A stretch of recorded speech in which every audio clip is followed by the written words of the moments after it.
a Deus, minha saudação a todos é com a paz do Senhor Jesus Cristo. Amém. Abra vossas Bíblias no livro do profeta Jeremias. O capítulo é o primeiro. Vamos ler o capítulo 1, o verso 10. Eis que neste dia te constituí como profeta sobre as nações, sobre os reinos, para arrancares, para demolires, para destruires, para derrubares, também para edificares e para plantares. Vamos ao versículo 18, por favor. Porque hoje te ponho como cidade fortificada, como uma coluna de ferro e com muros de bronze, contra toda a terra, contra todos os reis de Judá, contra todos os seus príncipes, contra todos os seus sacerdotes, contra todo o povo da terra. E a igreja diz amém. Amém. Graças a Deus. Louvado seja Deus. Aleluia. Bendito seja o nome do Senhor. Eu quero glorificar a Deus pela oportunidade que Ele tem nos dado de voltarmos com as consagrações.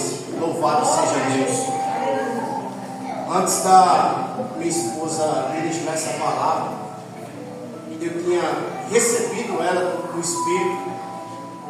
João 11, 38. E ela ministrou justamente aí nisso. Eu fui dormir ontem e ela ficou lá na sala, lá estudando. Quando foi hoje, eu estava orando ali e o Espírito de Deus estava ministrando algumas coisas concernente à ressurreição de Lázaro. Amém? Bem sabemos que Jeremias, ele vem de a linhagem sacerdotal, descendente direto de Arão, tá certo? E Deus resolve chamá-lo por profeta, estabelece um ministério profético na vida dele durante 40 anos no reinado do rei Josias. E Deus começa a dar instruções para ele. Olha, tu vai profetizar contra este povo, porque se este povo se chama pelo meu nome, se converter dos nossos caminhos, então eu ouvirei dos altos céus e sararei a sua terra.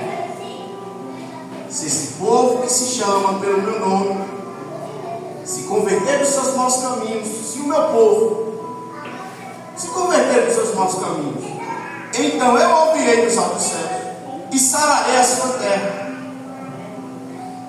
Então Jeremias começa esse ministério profético, profetizando acerca do cativeiro, a qual aqui no termo original hebraico significa cativeiro para aprender uma lição, castigo. Quando o diácono Douglas leu aqui Êxodo, era justamente o que eu estava orando em casa, essas palavras que ele leu, Êxodo 14, e eu estava orando Êxodo capítulo 3.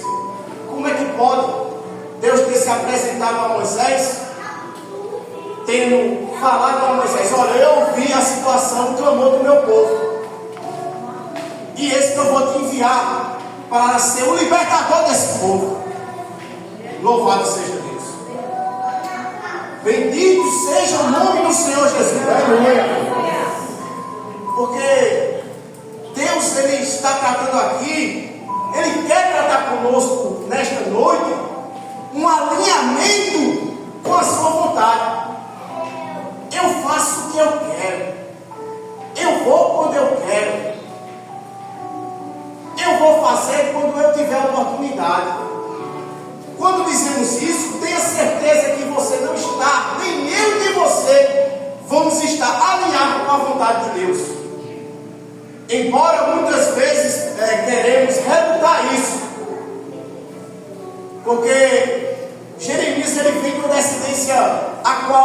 a linhagem sacerdotal estava terrível. Ninguém estava mais acreditando no sacerdócio.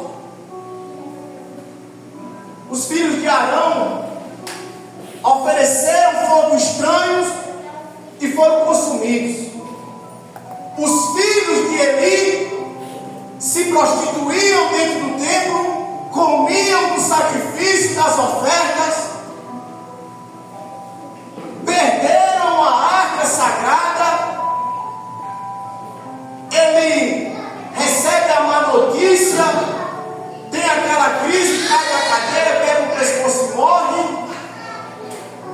Então agora Deus resolve trazer um novo trajeto para essa linhagem. Ele resolve a questão sacerdotal com a linhagem de Itamar, da onde sai Elcana, e de Elcana sai Samuel, e ele resolve pegar por Jeremias, por profeta. E ninguém nessa época aqui dava credibilidade a Jeremias, porque a sua descendência era horrível. Quem é que ia acreditar no ministério de Jeremias? Um homem que era descendente daqueles que perderam a arca sagrada, um homem que era descendente daqueles que faziam sacrifícios, fogo estranho no Kodesh, HaKodeshim, no lugar santo dos santos, descendentes daquele que comiam da oferta, do sacrifício no altar, descendentes daquele que se prostituíam na porta do templo. Quem iria acreditar no ministério de Jeremias? De sobremaneira que quando nós vemos os versículos anteriores, olha, eu te chamei desde o ventre e eu te dou poder. E nós vemos isso aqui tipificado na carta de Paulo a Éfeso, capítulo 6, dos versos 10 adiante. Fortalecei-vos do Senhor e na força do seu poder, tomando sobre si toda a armadura de Deus, para que possais resistir às astutas ciladas de Satanás, tomando sobre si o capacete da salvação, a couraça da justiça, o cinto da verdade, o escudo da fé, a espada do Espírito, que é a palavra de Deus, com os pés calçados com a preparação do Evangelho da paz. Aleluia! Oh, aleluia! Então agora, quando Jeremias começa a profetizar sobre o povo, Deus ainda continua falando com ele e diz: olha, eu te ponho hoje por cidade fortificada, tu serás uma muralha de bronze, intransponível. O que é que eu quero dizer aqui? Quando Deus chamou eu e você, de que linhagem a gente veio? Como era a tua vida no passado? Alguém te dava credibilidade? Alguém dava credibilidade à tua família? Alguém dava credibilidade do que você poderia ser daqui a 2 anos ou 3 anos? Não estando na presença de Deus? Olha para cá, presta atenção. Jesus está falando. Aleluia. Aí vem agora Deus, chama desde o ventre. O que é que eu aprendo aqui? Porque eu vou entrar lá nesse versículo, a qual o Espírito de Deus derramou no meu coração. 11:38 de novo. O Espírito falou ao meu coração muito forte. Ele disse: meu filho, a pedra, muitos ainda tiram a pedra, outros ainda deixam a pedra. Eu chamo para fora, para tirar desse ventre da morte, do ventre da morte. Dou um nome, abençoo,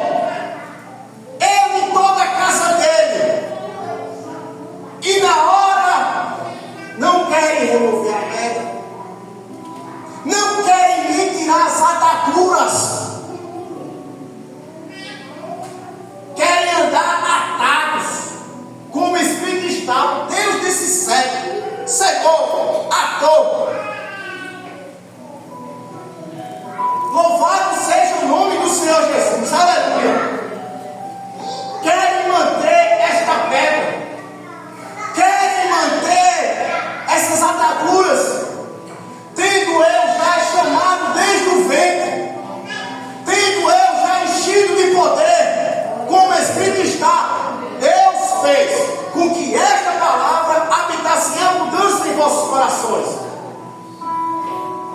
Enchi do meu espírito, encho das minhas instruções, encho da minha direção. E muitas das vezes o que mantém as pessoas atadas, mantém as pessoas com a pedra, são um gigante espiritual, meu irmão. É os cuidados desse mundo. Como a pessoa pensa, ensina propriamente. Porque Paulo escreveu: tendes o mesmo modo de pensar que Cristo Jesus. Vós tende a mente de Cristo. Vós sois cheios do Espírito. Vós sois cheios da capacidade. Que a missionária mais pregou: já não chamo vós de servo, mas de amigo. Porque um amigo sabe o que o seu Senhor faz. Mas no versículo adiante vai dizer: vocês serão chamados de amigos, mas se obedecerem aquilo que eu mandar. Porque o evangelista João escreveu que os mandamentos do Senhor não são pesados, não são difíceis de se cumprir. Eu fiz até meu esposo, vai até falar, porque a direção do Espírito é outra. Qual é a nossa posição hoje? Porque eu e você estamos prestes a entrar numa grande maratona, aonde Deus quer usar a vida de cada um aqui de forma sobrenatural e poderosa. Aleluia! E Jesus disse isso em Mateus 5. Ele disse: vós sois a luz do mundo. Como é que se pode esconder uma cidade sobre a montanha? Olha aqui a conjuntura. Hoje eu te pus como cidade fortificada. Como se pode esconder uma cidade em cima de uma montanha? Aleluia! Estejamos com os lombos cingidos, com as nossas lâmpadas acesas e com a reserva cheia, transbordando. Que reserva é essa? O compromisso com Deus, o evangelismo com Deus, se dedicando a Deus. Eis-me aqui, Senhor. Porque o que é que veio sobre a vida de Samuel? Deus estava falando: Samuel, e Samuel corria para Eli. Tá certo? Olha a revelação da palavra aqui. Porque Deus, primeiramente, Ele vai falar diretamente com você, com a voz do seu pastor. Se você não acreditar nessa palavra, você está fora do reino de Deus. Deus chamou Samuel pela voz do pastor. Até o próprio pastor dizer a ele: quando ouvides, disse: eis-me aqui, Senhor. Aleluia! O Deus que fala com a voz do seu pastor. E aqui eu agradeço essa grande e rica oportunidade em nome do Senhor Jesus. Que Deus nos abençoe. Grande graças a Deus.